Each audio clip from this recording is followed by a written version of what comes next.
कहानी शुरू होती है साल 1480 से।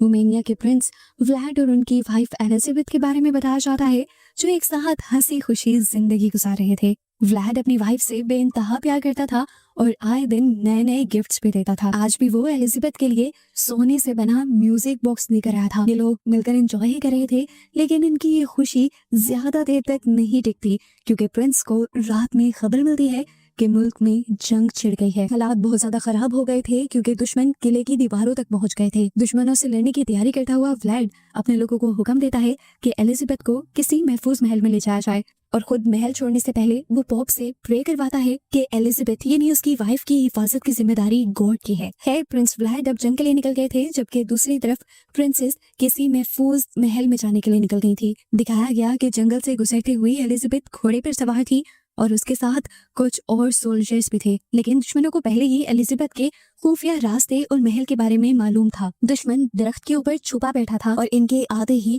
एलिजाबेथ के ऊपर हमला कर देता है। एलिजाबेथ तो हमले से बच जाती है, लेकिन एलिजाबेथ के 2 सोल्जर्स घोड़े से गिर जाते हैं। खतरा महसूस करती हुई एलिजाबेथ आगे भाग जाती है। दूसरी तरफ जंग का सीन दिखाया जाता है। व्लाड अपने फौजियों के साथ मिलकर दुश्मनों का रास्ता रोकने के लिए एक प्लान बनाता है और किले की दीवारों के पास बहुत सारे ऑयल बैरल्स लाकर उन सभी को आग लगा देता है। बैरल्स के ऊपर आग लगते ही बैरल्स को ये लोग पीछे की तरफ धकेल देते हैं। बैरल्स जब दुश्मनों की तरफ जाते हैं तो दुश्मन आग से भागने लग जाते हैं और किले की दीवारों से 1 मिनट में ही दूर हो जाते हैं, जिसके बाद एक खौफनाक जंग शुरू हो जाती है। व्लाड के फौजी आगे दुश्मनों की तरफ बढ़ते हुए बचे हुए दुश्मनों के साथ लड़ना शुरू कर देते हैं। तलवारें चलती हैं, लोगों के सर कटते हैं, लोग गिरते हैं। जंग का मैदान कुछ ही देर में खून की नदी बन जाता है। आखिर प्रिंस व्लाड और उसकी फौज दुश्मनों पर भारी पड़ जाती है, क्योंकि व्लाड का प्लान बहुत ही कमाल का था। कुछ ही देर बाद प्रिंस व्लाड की पूरी फौज अपने दुश्मनों के सर अपने नेज़े पे लगाकर अपने दुश्मन के महल के सामने पहुंच जाते हैं। इससे पहले कि वो अपनी जीत का जश्न मनाते, व्लाड को खबर मिलती है कि एलिजाबेथ पर हमला हो गया है। व्लाड सब कुछ यहाँ छोड़ छाड़ कर एलिजाबेथ के पास भाग जाता है, जबकि दूसरी तरफ दिखाया जाता है कि एलिजाबेथ दुश्मनों से बचने के लिए अपना रास्ता बदल चुकी थी। वो एक बर्फीले एरिया में चली गई थी। बिना सोचे समझे कि आगे क्या खतरे हो सकते हैं, वो तेजी से बस अपना घोड़ा दौड़ा रही थी। जिस एरिया में इस टाइम एलिजाबेथ थी, इस एरिया को फॉरेस्ट ऑफ वुल्व्स का नाम दिया गया था, क्योंकि वहाँ पर बहुत सारे वुल्व्स यानी भेड़िए रहते थे, जिनको पकड़ने और मारने के लिए बर्फ के नीचे बहुत सारे ट्रैप्स भी लगाए गए थे। एलिजाबेथ के फौजियों के घोड़े इन्हीं ट्रैप में फंस कर गिर जाते हैं, लेकिन एलिजाबेथ इनसे बचकर आगे भागती रहती है। फिर आखिर उसका भी घोड़ा जाल में आ फंसता है। घोड़े के साथ वो भी जमीन पर गिर जाती है। दुश्मन उसे आसपास से घेर लेते हैं और ठीक उसी वक्त पर व्लाड यहाँ पे पहुंच जाता है उसे बचाने के लिए। व्लाड उसके बहुत करीब ही पहुंचने वाला था, पर व्लाड का घोड़ा भी ट्रैप में फंस गया। व्लाड ने तेजी दिखाई, घोड़े से जंप करते हुए वो भागते हुए एलिजाबेथ तक पहुंचा। एक आदमी जो एलिजाबेथ पर हमला करने वाला था, दूर से व्लाड उसके ऊपर तलवार फेंकता है और गलती से वो तलवार दुश्मन के जिस्म के आर पार होकर एलिजाबेथ को भी लग जाती है। व्लाड चीख उठता है, नहीं! वो भागकर एलिजाबेथ को अपने बाजुओं में उठा लेता है, पर एलिजाबेथ अब मर चुकी थी। एलिजाबेथ का खून व्लाड के हाथों को लाल कर चुका था और व्लाड के आंसू अब बर्फ पर गिर रहे थे। होश में आने के बाद व्लाड फौरन पॉप के पास जाता है। गुस्से और दुख से पागल था इस वक्त वो। उसने पॉप से कहा, गॉड ने मेरी वाइफ की हिफाजत नहीं की और मैं उसके नाम पर जंग लड़ता रहा और लोगों को मारता रहा। वो पॉप का गला पकड़ लेता है और कहता है, अब करो प्रे, करवाओ कोई अपने गॉड से चमत्कार जो मेरी एलिजाबेथ को वापस ले आए। मगर अब कोई कुछ नहीं कर सकता था। पॉप भी जब चुप खड़े रहते हैं तो व्लाड अब गुस्से से फट जाता है और उनके पास ही पड़ा क्रूसीफिक्स उठाकर उनके पेट में स्टैब करते हुए उनका कत्ल कर देता है। जिसके बाद वो ऐसी भयानक हंसी हंसा था कि सब उसकी हंसी से डर गए थे। जोर से चिल्लाते हुए उसने कहा कि अब मैं गॉड को नहीं मानता। इसी टाइम तेज हवा चलती है और हम जीसस के स्टैचू से खून के आंसू बहते हुए देखते हैं। व्लाड एक और मर्तबा पागलों की तरह हंसता है और उसकी हंसी से डरकर उसके खास लोग उसे खींचकर चर्च से बाहर ले जाते हैं। और इस टाइम बताया जाता है कि व्लाड अब इंसान नहीं रहा था। वो जानता था कि हर अच्छी सोल को सदियों बाद ही सही, लेकिन दोबारा इस दुनिया में आने का मौका मिलता है। और अब उसने फैसला कर लिया था कि वो अपनी वाइफ के दोबारा इस दुनिया में आने का इंतजार करेगा। अब सीन कट हो जाता है और 400 साल बाद हमें फ्रांस का सीन दिखाया जाता है। एक चर्च में एक हम साइकिक डॉक्टर को देखते हैं, जो प्रीस्ट से एक खास किस्म के पेशेंट के बारे में बात करने के लिए आए थे। डॉक्टर समझ नहीं पा रहे थे कि आखिर उस पेशेंट को क्या बीमारी है और उस पेशेंट का ठीक होना बहुत ज्यादा जरूरी था, क्योंकि वो पेशेंट क्वीन ऑफ इंग्लैंड की भतीजी थी और क्वीन ऑफ इंग्लैंड उसके लिए बहुत ज्यादा परेशान भी थी। प्रीस्ट उस पेशेंट से मिलने के लिए मेंटल हॉस्पिटल आते हैं। मेंटल हॉस्पिटल में आने के बाद ये लोग एक सीक्रेट दरवाजे से होते हुए एक टनल में जाते हैं। प्रीस्ट को इस पेशेंट मारिया से मिलवाया जाता है। डॉक्टर्स प्रीस्ट को मारिया की हिस्ट्री बताते हैं कि उसने चर्च में जाकर कुछ ऐसा किया था जो उसे नहीं करना चाहिए था और उसके बाद से वो हिस्टेरिया में चली गई थी। उसे एक ऐसी मेंटल बीमारी हो गई थी जिसकी वजह से वो कंट्रोल से बाहर हो गई थी। उसके इलाज के लिए उसके जब रिकॉर्ड्स मंगवाए गए तो पता चला कि मारिया 1795 में पैदा हुई है। ऐसा होना मुमकिन था ही नहीं। अगर वो सच में 1795 में पैदा हुई थी तो आज उसकी एज 130 साल होनी चाहिए थी, लेकिन दिखने में मारिया सिर्फ 30 साल की लगती थी। डॉक्टर प्रीस्ट से कहते हैं, यही सब तो देखते हुए मैं आपको यहाँ लेकर आया हूँ। मुझे लगता है कि ये डेविल क्रिएचर है। इन सब की बातों के दौरान ही सोई हुई मारिया उठ जाती है। प्रीस्ट अब मारिया के करीब आता है और मारिया से बात करने की कोशिश करता है।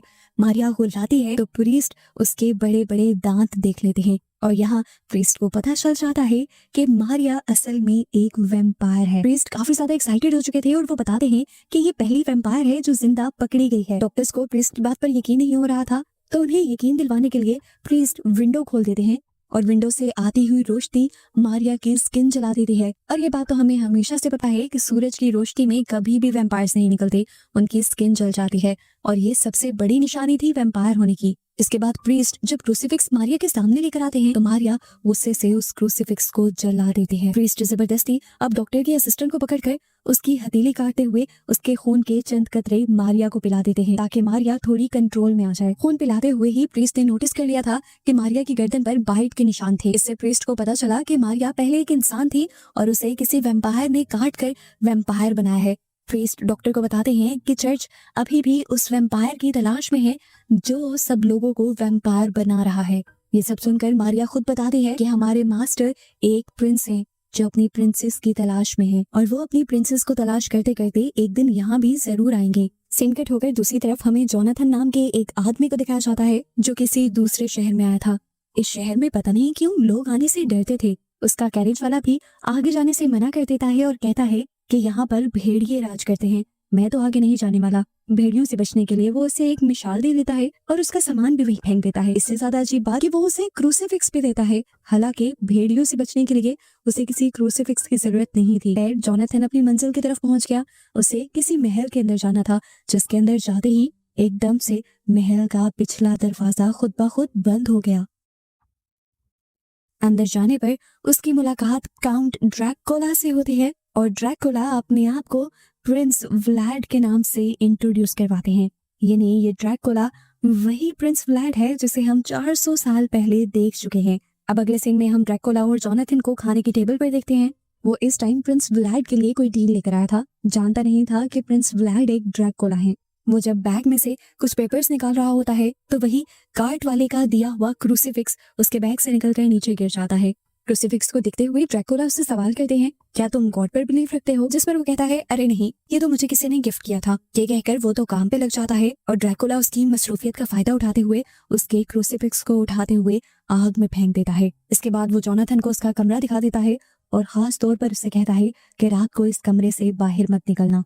खुद तो ड्रैकुला म्यूजिक सुनने लगा था लेकिन जोनाथन कमरे में रखी हुई किताब को पढ़ने लगा जिसमें इस कैसल की हिस्ट्री लिखी हुई थी। इस कैसल के एक सफे पर प्रिंस व्लाड की जवानी की भी एक तस्वीर होती है। लेकिन अजीब बात यह थी कि यहाँ से प्रिंसेस वाली तस्वीर गायब थी। सीन कट होकर दूसरी तरफ दिखाया जाता है कि प्रीस्ट अब मारिया के घर गए थे। प्रीस्ट मारिया के फियांसे को बताते हैं कि मारिया पहले से काफी बेहतर है लेकिन इवल उसके ऊपर से अभी तक पूरी तरह गया नहीं, इसीलिए कुछ दिन और उसे हम अपने पास रखेंगे। अब मारिया के फियांसे को बातों में लगाते हुए वो चुपके से मारिया के कमरे में भी चला जाता है। उसे यहाँ से वैम्पायर से ताल्लुक रखने वाली चीजें ढूंढनी थी और यहाँ उसे एलिजाबेथ की वही तस्वीर मिल जाती है जिसे उस बुक से फाड़ा गया था, जो बुक दूसरी तरफ जोनाथन पढ़ रहा था। अब यहाँ पर हम जोनाथन को देखते हैं जिसे नींद तो नहीं आती तो वो इस महल में घूमने का ही डिसाइड करता है। वो घूम रहा होता है कि उसे दरवाजे के पीछे से रोशनी आती दिखाई देती है। दरवाजा खुलते ही उसे कुछ सीढ़ियां नजर आती हैं जो उसे एक बहुत ही खूबसूरत बेसमेंट के अंदर ले जाती हैं। बेसमेंट के बीच एक कॉफिन रखा हुआ था और जब जोनाथन उसे खोलता है तो उसमें ड्रैकुला सोता हुआ मिलता है। इससे पहले कि जोनाथन इस कॉफिन को बंद करता, ड्रैकुला एकदम से उसका हाथ पकड़ लेता है और उसे कहता है, तुम्हें अपने कमरे को नहीं छोड़ना चाहिए था। अचानक यहाँ पर अजीबोगरीब सी क्रिएचर्स आती हैं जो जोनाथन को बेहोश कर देती है। इन क्रिएचर्स को गार्गल्स कहा जाता है। ये वैम्पायर क्रिएचर्स हैं और ड्रैकुला और वैम्पायर्स के लिए ही काम करती हैं। गार्गल्स जब जोनाथन को जंजीरों से उल्टा लटका रहे थे तभी जोनाथन को होश आ गया। यहाँ पर ड्रैकुला ऑर्डर देता है कि जोनाथन के नीचे एक बड़ा सा प्याला रखो और उसके बाद जोनाथन की गर्दन की नस काट दो। जोनाथन घबरा गया और ड्रैकुला को देखते उसने कहा कि गॉड इतनी खतरनाक क्रिएचर कैसे बना सकते हैं। ड्रैकुला अजीब खौफनाक हंसी हंसता है उसकी इस बात पर और फिर उससे कहता है अब तुम मरने वाले हो, कोई आखिरी ख्वाहिश है तो बता दो। जोनाथन को कुछ नहीं चाहिए था, हाँ, लेकिन वो ये बात जरूर जानना चाहता था कि प्रिंस व्लाड ड्रैकुला कैसे बना। वो आखिरी ख्वाहिश के तौर पर ड्रैकुला से ड्रैकुला की कहानी सुनने को कहता है। ऐसी फरमाइश ड्रैकुला से किसी ने पहली बार की थी। जोनाथन की इसी बात पर ड्रैकुला गार्गल्स को हुक्म देता है कि जोनाथन को नीचे उतार दिया जाए। अब वो जोनाथन को अपनी स्टोरी सुनाएगा। ड्रैकुला उसे जंग से लेकर वो सारी कहानी सुनाता है जिस तरह एलिजाबेथ मरी थी, जो सब मूवी में हम पहले ही देख चुके हैं। ड्रैकुला बताता है मुझे ये बात हमेशा से पता है कि अच्छी सोल्स दोबारा जरूर जिंदा होती हैं, इसलिए मैं उसका इंतजार करता रहा, लेकिन वो इंतजार ही रहा। सालों गुजर गए। ड्रैकुला अपने महल में बंद होकर रह गया। उसे अब इंसानों से ही जेलसी होने लगी थी कि कम से कम वो मरकर सुकून तो ले लेते हैं, लेकिन ड्रैकुलास तो हजारों साल जिंदा रहते हैं। ऐसे ही एक दिन उसे दोबारा तन्हाई का अटैक होता है और वो गुस्से में एलिजाबेथ की कब्र ही तोड़ देता है, लेकिन वहां तो अब एलिजाबेथ की हड्डियों के अलावा कुछ था ही नहीं। इस हरकत के बाद ड्रैकुला का एलिजाबेथ को पाने का जुनून और ज्यादा बढ़ गया और उसने एक नया प्लान बनाया। उसने एक परफ्यूम तैयार करने का सोचा, दुनिया भर में रिसर्च की और दुनिया भर के खूबसूरत और सबसे खुशबूदार फूलों से एक ऐसा परफ्यूम बनाया जो सभी को जादुई असर में डाल सकता था। वो बताता है कि मैंने उस परफ्यूम को सबसे पहले इटली में लगाया और तब सारी औरतें मेरे पीछे भागने लगी। उस परफ्यूम की स्मेल सब चीजों को ड्रैकुला के कंट्रोल में ले आती थी। उस परफ्यूम को लगाकर यहाँ तक कि ड्रैकुला पार्टीज में आए सभी लोगों को अपने इशारों पर नचा लेता था। एक दिन वो फ्रांस की एक ऐसी पार्टी में था, वहां पर भी बहुत सारी औरतें आई हुई थी। उसने दोबारा वो परफ्यूम लगाया और इस मर्तबा उसने देखा कि फाइनली उसे एलिजाबेथ मिल गई। वो उसके पीछे गया। उसने जब उस औरत को हाथ लगाया तो पता चला कि ये एलिजाबेथ नहीं थी। वो मंजिल के इतने करीब आकर पीछे गया था कि अब बुरी तरह टूट गया था। अब खुद उसके अंदर तलाश करने की हिम्मत खत्म हो गई, तो उसने एक नया प्लान बनाया कि वो औरतों को ही एलिजाबेथ की तलाश में लगा देगा। बस यही सोच उसके दिमाग में आई और उसने उस पार्टी में आए सभी लोगों को काटना शुरू कर दिया और सभी को काट काट कर वैम्पायर बना दिया। इसी पार्टी में मारिया भी थी और मारिया भी उसी दिन वैम्पायर बनी थी। अब क्योंकि इतनी सारी औरतें उसके लिए काम करने वाली थी तो ड्रैकुला की उम्मीद बढ़ गई। ड्रैकुला काफी बूढ़ा भी हो चुका था, तो उसने फैसला किया कि अब वो अपने कैसल से बाहर नहीं निकलेगा। उसने अपना काम गार्गल्स से करवाना शुरू कर दिया।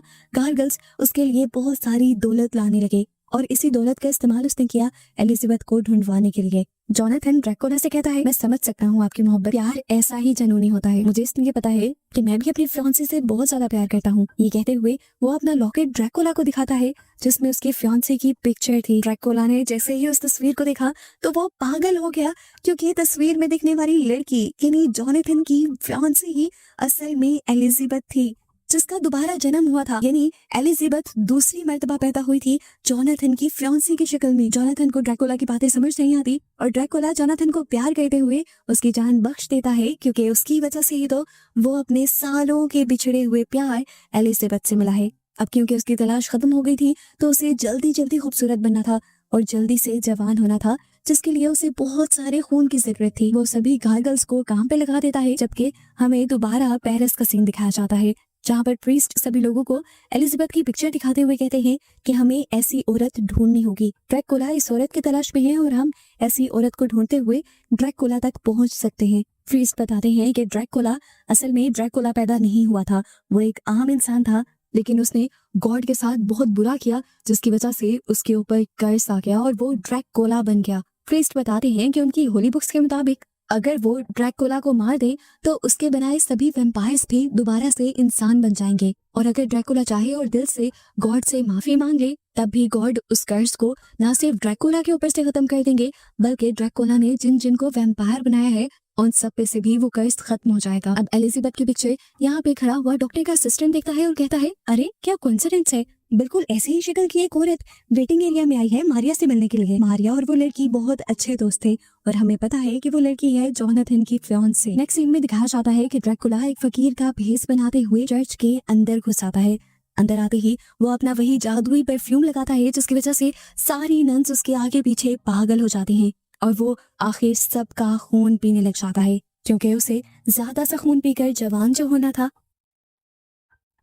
सीन कट होकर ड्रैकुला के कैसल में हम जोनाथन को देखते हैं जो अपनी जंजीरें तोड़वा चुका था और एक ब्लैंकेट के जरिए यहाँ से भागने की कोशिश कर रहा था, लेकिन तभी यहाँ पर एक गार्गल आ गया और उसने जोनाथन के ब्लैंकेट को ही काट दिया जिसकी वजह से जोनाथन नीचे जाकर गिरता है, लेकिन किस्मत से वो बच जाता है। इस टाइम जहाँ पर वो गिरा था वो एक समुंदर था, लेकिन सर्दियां होने की वजह से वो बर्फ में बदला हुआ था। जोनाथन उसी पर भागने लगा। गार्गल्स भी उसे पकड़ने के लिए पीछे आ रहे थे, लेकिन उनके पाँव के नीचे से बर्फ टूटने लगी। कुछ गार्गल्स अंदर डूब गए और इसी डर में बाकी गार्गल्स जोनाथन के पीछे नहीं आए और इस तरह वो अपनी जान बचाकर वहां से भाग निकला। सीन कट होकर दिखाया गया कि ड्रैकुला फाइनली अब उस मेंटल हॉस्पिटल में आ गया था जहां पर मारिया थी। इस टाइम वो जवान होकर आया था, बिल्कुल पहले वाला प्रिंस व्लाड लग रहा था। वो जवान, खूबसूरत और हैंडसम। वो अपना जादुई परफ्यूम लगाते हुए यहाँ पर सबको कंट्रोल करता है और मारिया के रूम तक पहुंच जाता है। वो मारिया से बहुत ज्यादा खुश था क्योंकि मारिया ने ही असल में मीना से दोस्ती की थी, उस लड़की से दोस्ती की थी जिसके अंदर एलिजाबेथ की सोल है। मारिया को इनाम के तौर पर वो डॉक्टर के असिस्टेंट को मारते हुए मारिया को उसका खून देता है, जिसके बाद वो मारिया को यहाँ से भगा कर ले जाता है। सुबह में प्रीस्ट और डॉक्टर को ये पता चलता है कि मारिया उनके हॉस्पिटल से गायब हो चुकी थी और डॉक्टर का असिस्टेंट अब वैम्पायर बन चुका था। ये देखते हुए प्रीस्ट समझ आते हैं कि ड्रैकुला यहाँ आया था वो भी एलिजाबेथ को ढूंढने। वो भी जानते हैं कि मीना ही एलिजाबेथ है, इसलिए अब समझ गए कि मीना की जान भी खतरे में है। सीन कट होकर हमें मीना को दिखाया जाता है। मारिया उससे मिलने के लिए आई थी। मीना हैरान थी कि इतनी जल्दी मारिया बिल्कुल ठीक भी हो गई। मारिया उसे गले लगाती है और कहती है, हाँ देखो मैं बिल्कुल ठीक हो गई हूँ, डॉक्टर्स ने मुझे डिस्चार्ज भी कर दिया है, चलो इसी खुशी में पार्टी करते हैं। मारिया उसे जानबूझकर उसके होटल में लेकर आई थी जहाँ पर ड्रैकुला पहले से ही था और मीना को पहली नजर देखते ही ड्रैकुला का वक्त जैसे थम सा गया। उसकी आंखों से आंसू बहने लगे। वो अपने पर कंट्रोल ना रख सका और खुद ब खुद मीना के पास पहुंच गया। वो मीना के हाथ पर जब किस करता है तो मीना को भी पास के वियन आने लगते हैं। मीना गड़बड़ा सी जाती है और अपना हाथ छुड़वा कर वहां से भाग जाती है। मीना अभी तक इसी होटल के अंदर एंजॉय कर रही थी। ड्रैकुला उसका पीछा करता रहा। मीना को पता नहीं चला। वो हॉन्टेड हाउस के अंदर गई और वहां जाकर डर गई और तभी ड्रैकुला ने उसे फौरन पीछे से आकर पकड़ लिया। इसके बाद मीना शूटिंग बूथ पर गई और ड्रैकुला ने वहां पर उसे बंदूक चलाना सिखाई। इस टाइम भी मीना को पास्ट के बहुत से वियंस आए थे। मीना इन वियंस को बार बार झटक रही थी क्योंकि उसे ऐसी किसी बातों पर यकीन नहीं था। ड्रैकुला उससे बार बार एलिजाबेथ कहकर पुकारता है और काफी सारी बातें करता है। उसे याद दिलवाने की कोशिश करता है कि वो कभी एलिजाबेथ हुआ करती थी, लेकिन मीना को कुछ याद नहीं आता और वो यहाँ से चली जाती है। अब ड्रैकुला उसके पीछे पीछे उसके होटल रूम में भी आ जाता है और उसे वही म्यूजिक बॉक्स गिफ्ट करता है जो उसने मूवी के स्टार्ट में एलिजाबेथ को गिफ्ट किया था। इसका गाना सुनते सुनते मीना को पुरानी काफी सारी यादें याद आ गई, लेकिन इस टाइम उसे शक हुआ कि कहीं ड्रैकुला उसके ऊपर जादू तो नहीं कर रहा। ड्रैकुला उसे सच बता देता है कि उसके पास एक ऐसा परफ्यूम है जिससे वो सबको अपने वश में कर लेता है, लेकिन वो वादा करता है कि मैंने ना कभी ये तुम पर इस्तेमाल किया और ना ही मैं करूंगा। ये कहते ही उसने वो परफ्यूम आग में डाल दिया क्योंकि ये परफ्यूम उसने बनाया ही सिर्फ एलिजाबेथ को ढूंढने के लिए था। मीना अब कंफ्यूज हो जाती है और यहाँ से भाग जाती है। घर जाते ही वो देखती है कि उसका फियांसी जोनाथन घर आ चुका था जो काफी बुरी हालत में था। प्रीस्ट और डॉक्टर उसका इलाज कर रहे थे। प्रीस्ट अब मीना को सारी बात बताता है कि जोनाथन एक ड्रैकुला से बचकर आया है जो ड्रैकुला परफ्यूम से अपने लोगों को कंट्रोल करता है और उनको बाद में काट कर वैम्पायर बना देता है। मीना कंफ्यूज हो चुकी थी, यानी ड्रैकुला जो सब कुछ कह रहा था वो सच था। कंफ्यूज होकर वो जोनाथन को छोड़कर रूम में चली गई। उसने दोबारा म्यूजिक बॉक्स खोला और गाने सुनते हुए उसे सारे वो पुराने वियंस याद आ गए। अभी वो इन वियंस में खोई ही हुई थी कि एकदम से ड्रैकुला उसके सामने भी आ गया। वो घबराकर पीछे हो गई, पर ड्रैकुला ने उससे कहा, तुम जो कुछ सोच रही थी मैं जानता हूँ और वो सब सच है। ये कहते ही दोनों काफी करीब आ जाते हैं और जब मीना को भी ये एहसास हो जाता है कि ड्रैकुला ही उसका असली प्यार है तो वो भी ड्रैकुला को गले लगा लेती है। ये दोनों काफी वक्त एक साथ गुजारते हैं और ऐसे ही एक वक्त में ड्रैकुला उसकी गर्दन पर काट कर उसे वैम्पायर बना देता है। मीना कंफ्यूज थी। ड्रैकुला ने उसे कहा, मैंने तुम्हें अपना शिकार नहीं बनाया और ना कभी बनाने का सोचा। मैं बस तुम्हें अपने जैसा बना रहा था ताकि तुम और मैं हजारों साल एक साथ लंबी जिंदगी जिए। यहाँ बाहर प्रीस्ट को भी उसी परफ्यूम की खुशबू आ चुकी थी जो ड्रैकुला लगाता था। प्रीस्ट समझ गया कि ड्रैकुला यहीं पे है और वो जैसे ही मीना के रूम में जाते हैं तो देखते हैं कि अब वहां से मीना भी आई थी और वो समझ गए कि ड्रैकुला जरूर यहाँ आया था और वो मीना को लेकर चला गया। सीन कट होकर हमें मारिया को दिखाया जाता है जो अपने फियांसे के पास थी और वो अपने फियांसे को बातों में लगाकर उसे काट कर वैम्पायर बनाने की कोशिश में ही थी, लेकिन वक्त पर प्रीस्ट आ गए और प्रीस्ट ने उसके फियांसे को बचा लिया। मारिया गुस्से से पागल हो गई अपना प्लान फेल होता देखकर। गुस्से में वो प्रीस्ट को मारने के लिए प्रीस्ट की तरफ बढ़ी। इससे पहले कि वो कुछ कर देती, जोनाथन तलवार से उसका सर काट देता है। उसका सर और जिस्म बिल्कुल अलग अलग हो गए थे, फिर भी उसका जिस्म बहुत तेजी से हिलता रहा। प्रीस्ट समझ गए कि ऐसे वो नहीं मरने वाली, इसीलिए वो अपना क्रूसीफिक्स उठाकर उसके दिल के अंदर स्टैब कर देते हैं और तब जाकर उसकी जान खत्म होती है। सीन कट होकर हमें रोमानिया का सीन दिखाया जाता है, जहाँ कैसल में आज काफी हलचल थी। 2 कॉफिन निकाल कर कैसल के अंदर लेकर आए जाते हैं, जिसके अंदर ड्रैकुला और मीना थे। कारगिल उन्हें मिलते हैं और वो लोग मीना का बहुत अच्छे से वेलकम भी करते हैं। मीना के लिए उन्होंने एलिजाबेथ के कपड़े भी तैयार किए हुए थे, जिसे मीना पहन लेती है। इससे पहले कि ये लोग अपनी खुशी के अंदर मगन हो जाते, इसी वक्त प्रीस्ट और उसकी टीम अपने सोल्जर्स के साथ इस कैसल पर हमला करने के लिए पहुंच जाती है, क्योंकि प्रीस्ट का मिशन था ड्रैकुला और उसके वैम्पायर बनाए सभी लोगों के ऊपर से उस कर्स को उतारना, जो कर्स ड्रैकुला के ऊपर था। कैसल पर हमला करने के लिए बहुत सारे सोल्जर्स आए थे, बहुत सारी तोपें और गोलियां चलती हैं यहाँ पर, और इन सोल्जर्स से आकर गार्गल्स लड़ते हैं। यहाँ पर एक भयानक जंग शुरू हो जाती है और मीना इस सब से काफी ज्यादा घबरा जाती है। ड्रैकुला मीना को समझाते हैं कि कुछ नहीं होगा, तुम यहाँ अंदर ही रहना, मैं कुछ देर में आता हूँ। ये कहते हुए तलवार लेकर ड्रैकुला बाहर निकल आया और अपनी तेज तलवार को घुमाते हुए उसने चंद ही सेकंड में अपने सामने आने वाले सभी सोल्जर्स को मार दिया। यहाँ पर मारिया का फियांसी ड्रैकुला के ऊपर गोली चलाता है, तो ड्रैकुला के ऊपर किसी भी गोली का असर नहीं होता। उल्टा ड्रैकुला अपनी तलवार घुमाते हुए उसी से उस लड़के का सर और जिस्म अलग अलग कर देते हैं, यानी उसे मार देते हैं। इस टाइम पर डरते हुए प्रीस्ट ड्रैकुला के पास आते हैं। वो ड्रैकुला से कहते हैं, तुम ऐसे इन लोगों को मत मारो। ड्रैकुला कहता है, मैं भी किसी को मारना नहीं चाहता और ना ही मैं अब किसी को वैम्पायर बनाऊंगा। मैंने जो भी किया बस अपनी वाइफ एलिजाबेथ को पाने के लिए किया। पर प्रीस्ट उसे बताते हैं कि उसको पाने के लिए तुमने काफी सारे लोगों को वैम्पायर बना दिया और अब तुम नहीं जानते कि वो वैम्पायर्स कैसी तबाही मचाएंगे इस दुनिया में। इनकी बातों के दौरान अंदर से मीना की चीख सुनाई देती है। ड्रैकुला भागकर मीना के पास जाता है और मीना को गले लगा लेता है। यहाँ पर मीना और ड्रैकुला आपस में प्यार की बातें करते हैं और मीना ड्रैकुला से कहती है, मुझे छोड़कर कभी मत जाना। अब ड्रैकुला भी उसे कहता है, कभी नहीं जाऊंगा। ये लोग बात कर रहे थे कि प्रीस्ट ने दोबारा ड्रैकुला को बताया और कहा कि तुम्हें वो करना चाहिए जो सही है। तुम अगर वो करोगे जो सही है तो तुम अपने मकसद को भी पा लोगे।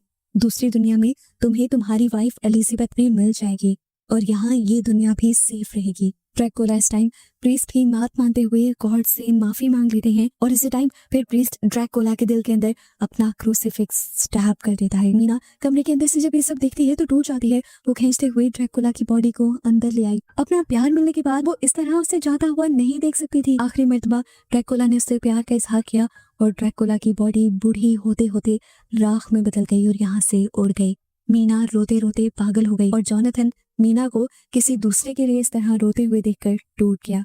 हमें कैसल के बाहर का सीन दिखाया गया, जहाँ पूरी तरह अंधेरा छा चुका था और ड्रैकुला की ऐश हवा में उड़ रही थी। सभी गार्गल्स अब इंसानी बच्चों में बदल गए थे और सभी वैम्पायर्स भी वापस इंसान में बदल गए थे और बस इन सबको दिखाते हुए ही ये मूवी यहाँ खत्म हो जाती है।